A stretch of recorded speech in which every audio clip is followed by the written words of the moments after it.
பிள்ளையார்பட்டி ஸ்ரீ கற்பக பிள்ளையாரை வணங்குகிறேன். ஆதித்யாய சோமாய மங்களாய புதாயச குரு சுக்கிர சனி பெயர்ச்ச ராகுவே கேதுவே நமோ நமக. நமது வாழ்க வளமுடன் யூடியூப் சேனல் நேயர்கள் அனைவருக்கும் அஸ்ட்ரோ டிஎஸ் மோகன்ராவின் அன்பான வணக்கம், வாழ்த்துக்கள்.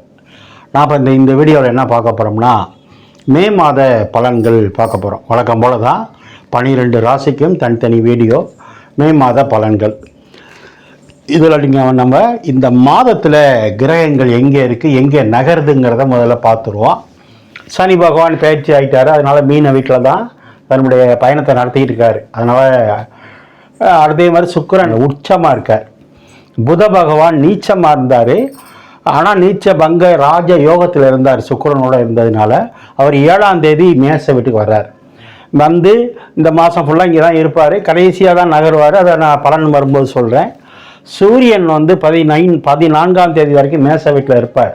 அது உச்ச வீடுன்னு சொல்கிறது. அதான் சித்திரை மாதம் அவங்களுக்கு. இப்போ அவர் 15ஆம் தேதி ரிஷப வீட்டுக்கு வருவார்.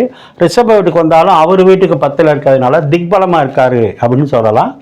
குரு பகவான் பார்த்தீங்கன்னா 14ஆம் தேதி பயிற்சி ஆகிறார். அதான் குரு பயிற்சிங்கிறது. இவ்வளோ காலம் எங்கே இருந்தார்?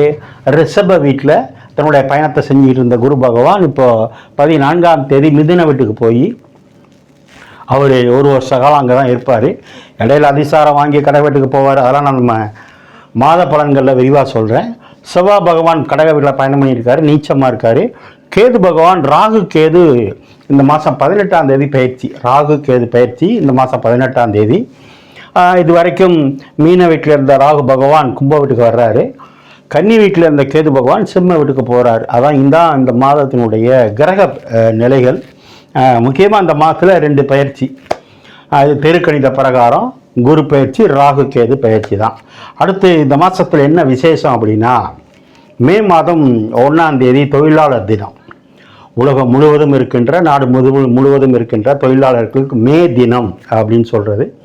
அப்படி கொண்டாடக்கூடிய தொழிலாளர்கள் அனைவருக்கும், அனைத்து தரப்பு மக்களுக்கும் நமது யூடியூப் சேனல் சார்பாக, உங்கள் நண்பன் என்ற முறையில் ஜோதிடர் டிஎஸ் மோகன்ராவ் சார்பாக வணக்கம், வாழ்த்துக்கள். சரி, இந்த பலன்கள் எல்லாமே பொது பலன்கள் தான். இது ஒரு 20-25% தான் நீங்கள் எடுத்துக்கணும். உங்கள் சொந்த ஜாதக பலன் கிடையாது. ஏற்கனவே நம்ம சனி பயிற்சி வீடியோ விட்டுருக்கோம், நிறைய பேர் பார்த்துட்டு வாழ்த்து சொல்கிறீங்க. அதே மாதிரி குரு பயிற்சி வீடியோ விட்டுருக்கோம், வழி வந்துடுச்சு, பார்த்துக்கிட்டு இருக்கீங்க. ராகு கேது பயிற்சின்னு ஒரு 2 நாளில் வந்துடும், பார்த்துட்டு வாழ்த்து சொல்லுங்கள்.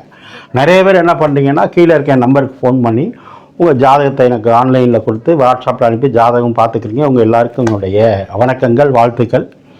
உங்களுக்கு இப்போ தான் முத இந்த சேனலை பார்க்குறீங்க அப்படின்னா சப்ஸ்கிரைப் பண்ணிக்கோங்க, லைக் பண்ணுங்கள், உங்களுக்கு ஷேர் பண்ணுங்கள், உங்கள் உறவினர் நண்பர்களுக்கு சொல்லுங்கள்.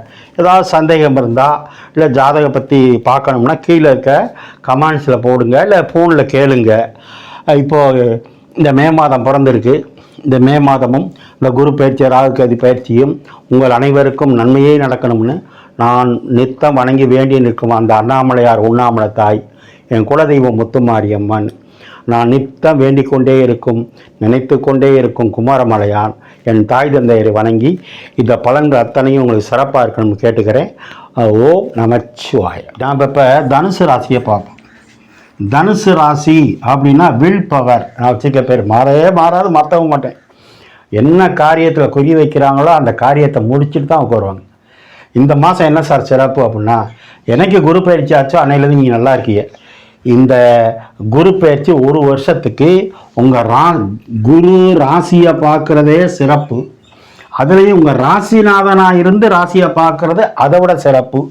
4ஆம் வீட்டு கிரகமாக இருந்து ராசியை பார்க்குறது அதை விட சிறப்பு.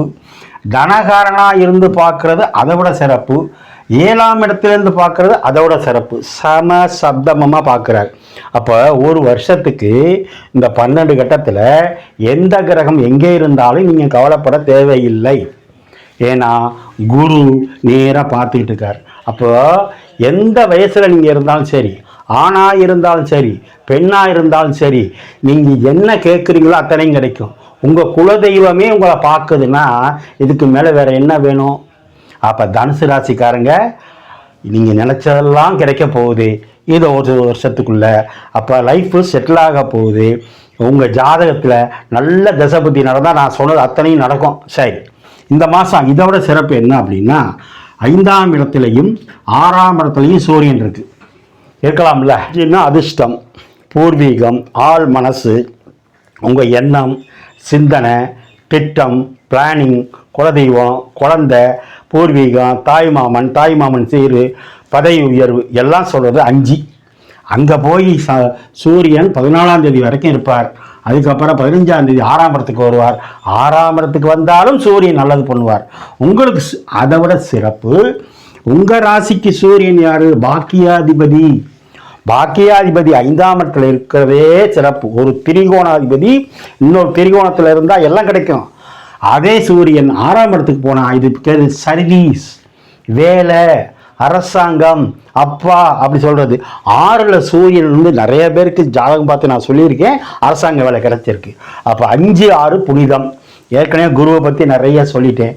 அந்த குரு எங்கே பார்க்குறாரு? மறுபடியும் 11ஆம் இடத்தை பார்க்குறாரு. லாபம், வெற்றி. அப்போ வெற்றி ஸ்தானத்தை, லாபஸ்தானத்தை, ஆசை அபிலாசைகள் சொல்கிற ஸ்தானத்தை குரு பார்க்கும்போது எல்லாம் கிடைக்கும். 11னா உங்கள் சித்தப்பா, உங்களுக்கும் சித்தப்பாவுக்கும் இந்த மன வருத்தம் விலகும், அவருக்கும் நல்லா இருக்கும். 11னா உங்கள் அக்கா இல்லை அண்ணனை சொல்கிறது, அவங்களுக்கு நல்லா இருக்கும். வேலை வாய்ப்பு, திருமணம், கல்யாணம் எல்லாம் கிடைக்கும். அடுத்து இந்த குரு எங்கே பார்க்குறாரு? 3ஆம் இடம். தைரிய வீரிய கீர்த்தி ஸ்தானம் சொல்கிறது, வெற்றி ஸ்தானம் சொல்கிறது, தொடர்புகள் ஸ்தானம் சொல்கிறது.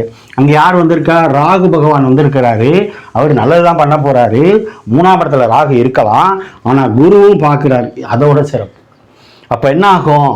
உங்களுடைய தொடர்புகள் விரிவாகுது, உங்களுடைய கம்யூனிகேஷன் விரிவாகுது, உங்களுடைய எழுத்து புகழுக்கு வரப்போகுது, உங்களுடைய கையெழுத்து புகழுக்கு வரப்போகுது, உங்களுடைய கேள்வி ஞானம் அதிகமாகும், கழுத்து காது சம்பந்தப்பட்ட நோய் குணமாகும். ராகு 3ஆம் இடத்துல இருக்கும்போது சார் ஒரு முரட்டு தைரியம் வரும்.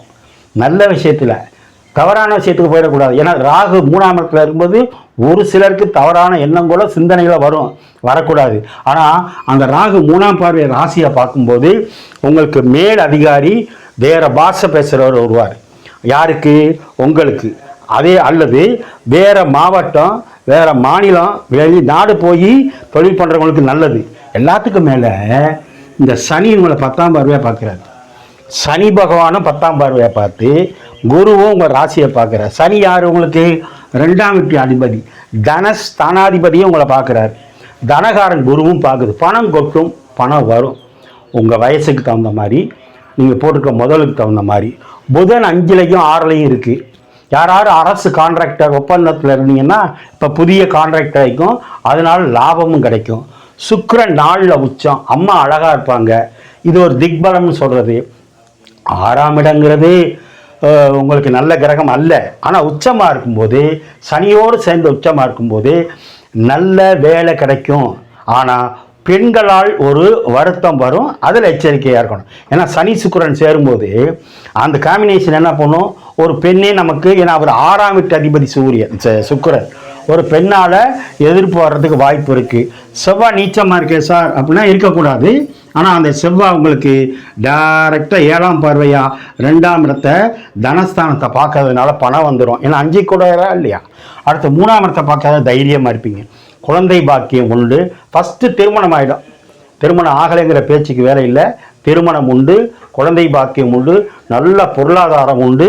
இந்த மாதம் முழுவதும் வெற்றியே. தனுசு ராசிக்காரங்க, நீங்கள் வந்து 4ஆம் தேதி 5ஆம் தேதி உங்களுக்கு சந்திராஷ்டமம் இருக்குது. அந்த நாட்களில் கவனம்.